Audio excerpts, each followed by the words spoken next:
Hi, I'm Brett Stafford, and this is RegWatch by RegulatorWatch.com. Joining us today in part one of a two-part special discussing the politicization of the science on e-cigarettes, and for reaction to assertions made by Professor Stanton Glantz in our last series, is Dr. Michael Siegel, a tobacco control expert and professor at Boston University School of Public Health. Siegel is a medical doctor and researcher with deep experience in the anti-smoking movement.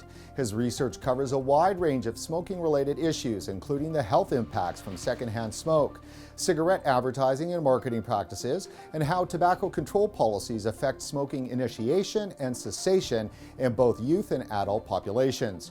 Dr. Siegel is also a vocal supporter of e-cigarettes and is never shy to break with public health colleagues when he sees the scientific integrity of the tobacco control movement put in jeopardy.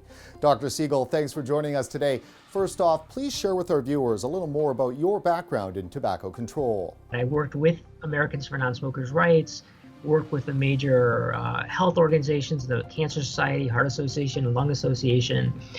So I'm quite familiar with the tobacco control movement and really the inside of the movement, which I've considered myself a part of for about 25 years. Well, I take it you're out in California then in the 1990s when the battle was being waged with big tobacco. In fact, that was where I did my training under Stan Glantz. So Dr. Glantz was my mentor when I was out there.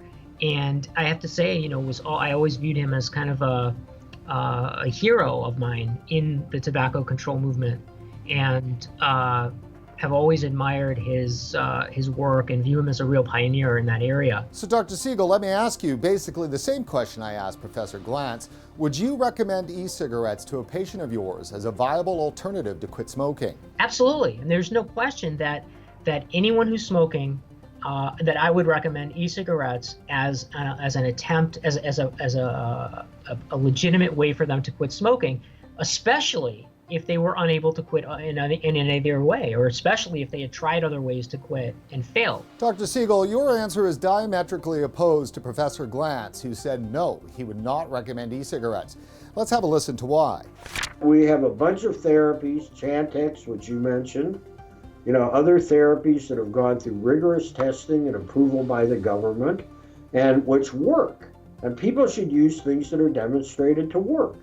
So what's the problem with that answer, Dr. Siegel? The problem with that response is that the majority of people who are using e-cigarettes are people who have failed using other products. I mean, there would be no need for e-cigarettes. There would be no market for e-cigarettes if the nicotine patch worked. Believe me, if quitting smoking was as easy as buying a nicotine patch and slopping it on your chest, everyone would be clamoring to use the nicotine patch. Everyone would be using nicotine gum.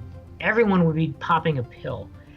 I mean, if anything, people love to just pop pills to solve their health problems. The problem is that these programs aren't working. They're not working. They have about a 10% success rate. So if you're in that 10%, wonderful. The problem is for 90%, the overwhelming majority of smokers, these products are not going to work. And as a physician, as a public health professional, I am not content telling those smokers, sorry, you have to keep trying these products that aren't working. So I don't understand how anyone could possibly feel that we shouldn't be promoting or recommending these products to adult smokers. I mean, yes, there need to be protections for youth. No, we obviously don't want them marketed to youth.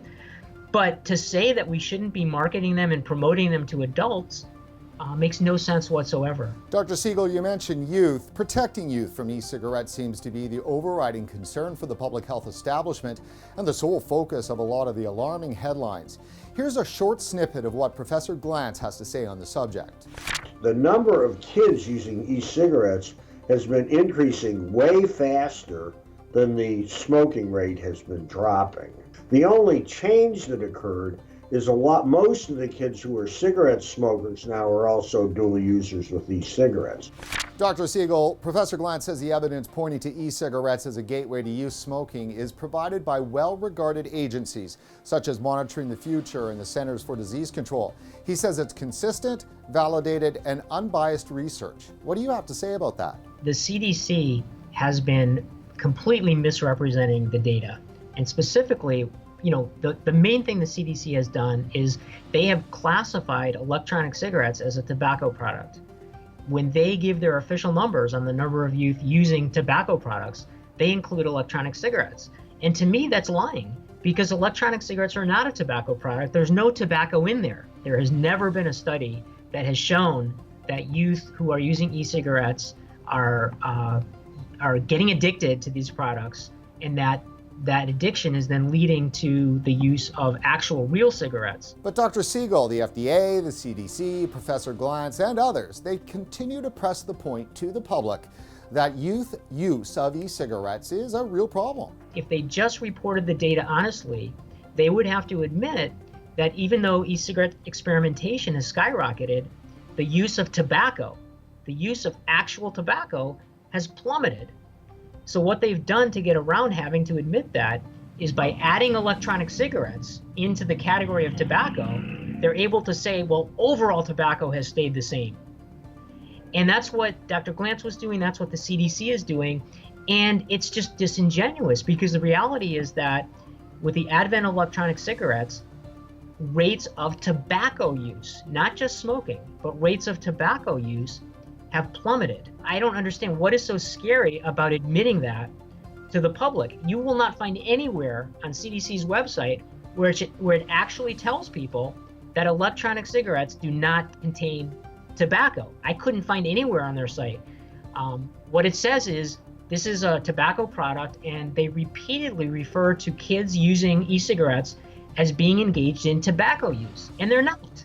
Dr. Siegel, do you think the CDC has a bias against vaping? I don't see any reason why, hypothetically, the CDC shouldn't be able to do a reasonable scientific study of electronic cigarettes. The problem is that in reality, I think that there is an inherent bias, that there is an inherent ideology, and that they just can't get past. They cannot get past the idea that something that looks like a cigarette, that's used like a cigarette, and it involves the inhalation of nicotine could possibly be a good thing. You could have, I'm convinced that you could have 100 studies showing that electronic cigarettes are helping many, many thousands, millions of people to quit, and the CDC would still not embrace these products. I don't think they're capable of condoning in any way the use of a product that looks like a cigarette and that delivers nicotine. I just don't think the science, I honestly don't think the science is what is at issue here. I think it's the ideology. Dr. Siegel, I'd have to say I'm a bit surprised to hear a scientist talk so openly about fellow scientists not being able to practice objective, evidence-based research. I think that if we're all on the same page and we're all using science-based, scientific, accurate information, there can be disagreements in strategy. But when those disagreements are based on lies and misinformation and mischaracterization and misrepresentation, then that's not a tenable situation in public health. That's not the way to solve policy dilemmas like this. And people could die.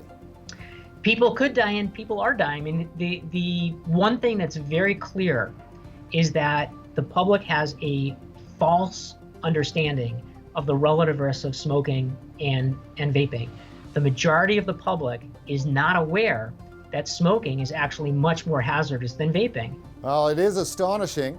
2015, in fact, was the first year ever in which more people came to believe vaping is as harmful or even more harmful than smoking. This belief piled on the pressure against vaping and certainly discouraged some smokers from making the switch. In our final question, Dr. Siegel, could you explain how people came to believe this? That is the result of a coordinated campaign by anti-vaping groups to try to mislead people into thinking that these are just another form of tobacco, that these are just another type of cigarette. And that's what happens when you give misinformation. When the CDC continually calls these products tobacco products, and when they continually say that youth who are using e-cigarettes are engaging in tobacco use, that's what's going to happen. The public is going to believe them. Well, that's it for this edition of RegWatch. Stay tuned for part 2 of our interview with Dr. Siegel to be released shortly.